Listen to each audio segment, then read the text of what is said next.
Arifa matric تک میری ہم جماعت رہی۔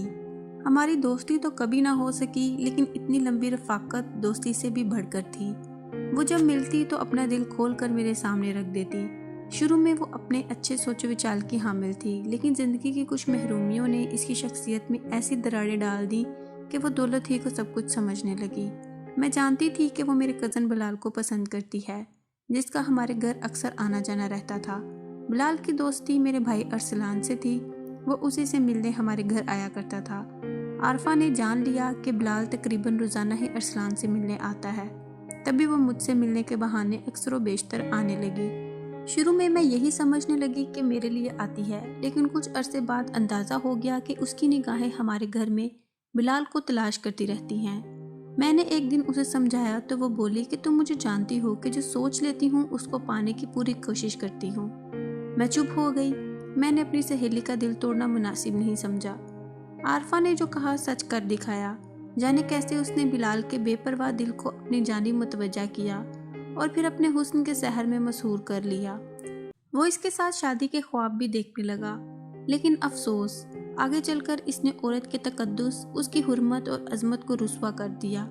وہ صرف اپنے جذبات کی غلام نکلی، وہ صرف اپنی سرکش خواہشات کی تابع تھی۔ اس نے بلال سے بے وفائی کر کے ایک بے ضرر انسان کی زندگی داؤ پر لگا دی۔ میں نے اس کی محبت کے چمن کو مہکانے کی خاطر بہت بڑا زخم کھا لیا، اور بلال کی خوشی پورا کرنے کے لیے دونوں کی شادی کے لیے سب سے زیادہ کوشش میں نے ہی کی۔ میں جانتی تھی کہ اگر بلال اسے ٹوٹ کر چاہنے لگا ہے تو مجھے خود ان دونوں کے راستے سے ہٹ جانا چاہیے، خواہ اس کے لیے کتنا ہی درد سہنا پڑے، کیونکہ جب کسی کا ہونے والا منگیتر کسی اور لڑکی سے شادی کرنا چاہتا ہو تو اپنے منگیتر سے شادی کر کے کبھی خوش نہیں رہ سکتا۔ دراصل ہمارے والدین کا یہی ارادہ تھا کہ تعلیم مکمل ہونے کے بعد وہ میری منگنی بلال سے کر دیں گے، اور جب بلال کی ملازمت ہو جائے گی تب وہ ہماری شادی کے فرض سے عہدہ برا ہو جائیں گے۔ یہ تو ہمارے والدین کی پلاننگ تھی، مگر تقدیر کی پلاننگ تو کچھ اور تھی۔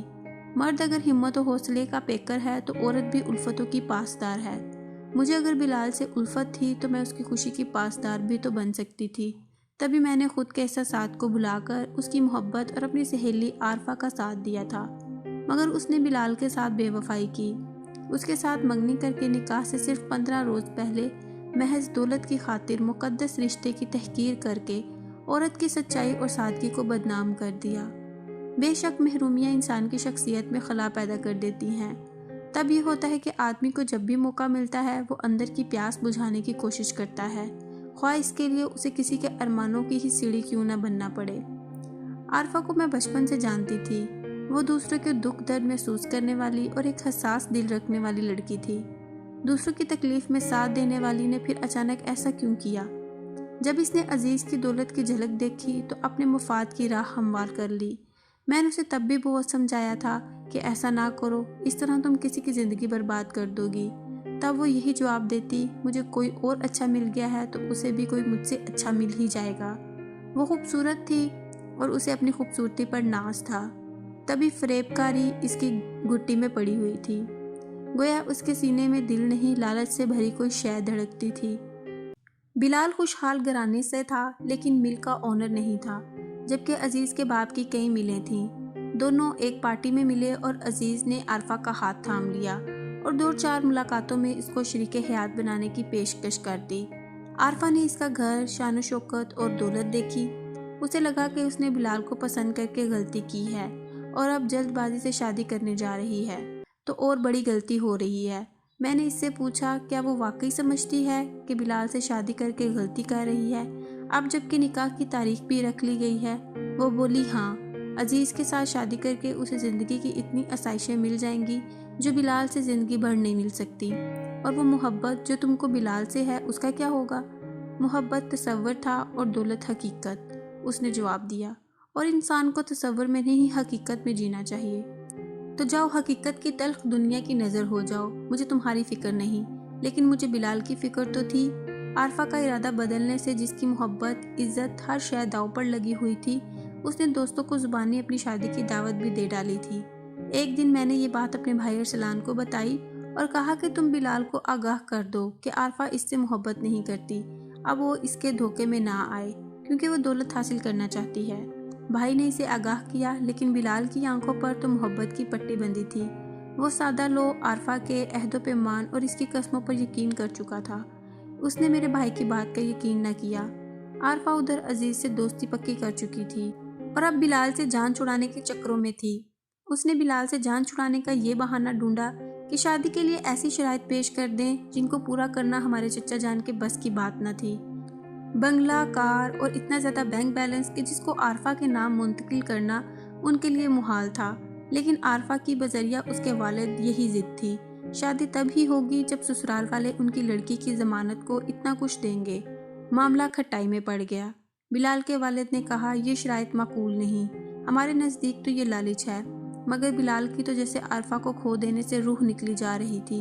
تاہم اس نے عارفہ سے کہا کہ وہ اپنے بھائیوں کے حصے کی جائیداد اور سرمایہ تو اسے نہیں دے سکتا، البتہ اپنے حصے میں جو اسے آتا ہے بے شک وہ اپنے نام لکھوا لے۔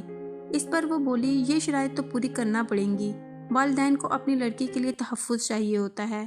بلال کو جب گھر والوں نے بہت ملول دیکھا تو ماں اور بھائیوں نے مل کر اپنا حصہ اس کو دے دیا تاکہ وہ عارفہ کے والدین کی شرائط پوری کر کے اس کے ساتھ شادی کر لے۔ انہوں نے اپنا سب کچھ اسے دے دیا۔ بلال خوش ہو گیا اور یہ خوشخبری عارفہ کو سنائی۔ وہ خوش ہونے کی بجائے بجھ کر رہ گئی۔ اس کے والدین بھی افسردہ ہو گئے، ان کا تیر خطا ہو گیا۔ ادھر عزیز مسلسل عارفہ سے شادی پر اصرار کر رہا تھا۔ آخر عارفہ نے بلال سے خود بات کرنے کا فیصلہ کیا اور نکاح کی تاریخ سے محض 2 ہفتے قبل کھلے لفظوں میں اس کو بتا دیا کہ اس کے ماں باپ نے ایک بہت امیر لڑکے کو اس کے لیے پسند کر لیا ہے، اس لیے وہ اپنے والدین کی بات مانتے ہوئے اس سے ناطہ توڑ رہی ہے۔ یہ بات کہنے کے لیے اس نے بلال کو ایک مہنگی ریسٹورنٹ میں بلایا اور جو ہی بات ختم کی عزیز وہاں آ گیا۔ وہ بلال کے سامنے ہی اس کے ساتھ گاڑی میں بیٹھی اسے خدا حافظ کہہ کر چلی گئی۔ بلال دم بخود رہ گیا۔ وہ تو چلی گئی لیکن اس کی ہستی بستی دنیا کو اس کی خود غرضی اور لالچ نے پھونک ڈالا، ایک ہنستے مسکراتے انسان کو زندہ درگور کر دیا۔ اب بلال کے لیے زندگی میں کوئی دلچسپی نہ رہی۔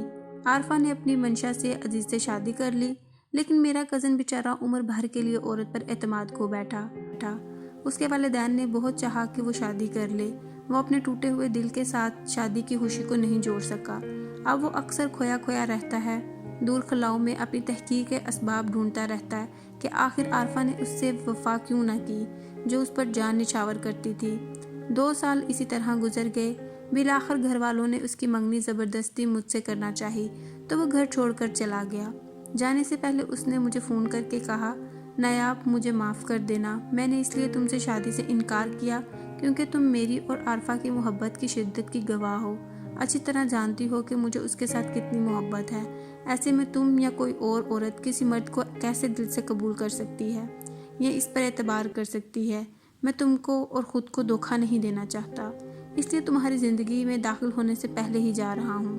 اس سے پہلے کہ میں اسے کچھ کہتی، سمجھاتی یا خاندان کی خوشی کا واسطہ دیتی، اس نے فون بند کر دیا۔ میں اس روز پھوٹ پھوٹ کر روئی تھی۔ اسے کیا خبر کہ جو پیار کرتے ہیں وہ ایسی باتوں کی پرواہ نہیں کرتے۔ وہ چلا گیا۔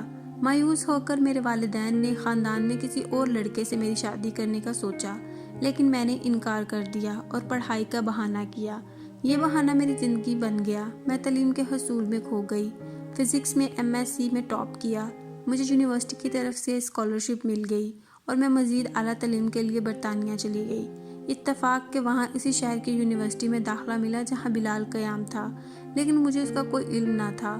اس نے جاتے ہوئے کسی کو نہ بتایا کہ کہاں جا رہا ہے اور نہ ہی اس کا پتہ کسی کے پاس تھا۔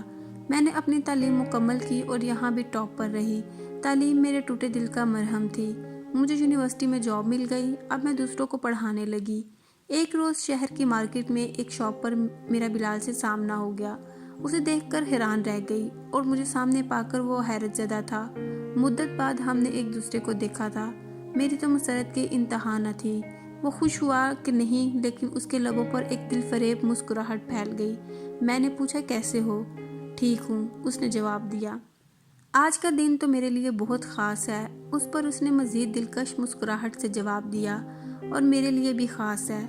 اچھا چلو میرے ساتھ، وہ دیکھو سامنے ہی میرا گھر ہے۔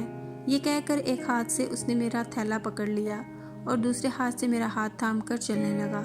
مجھ میں انکار کا حوصلہ کہاں تھا۔ میں تو ایسے گمسم تھی جیسے کسی مفلس کو اچانک اس کا کھویا ہوا خزانہ مل جاتا ہے۔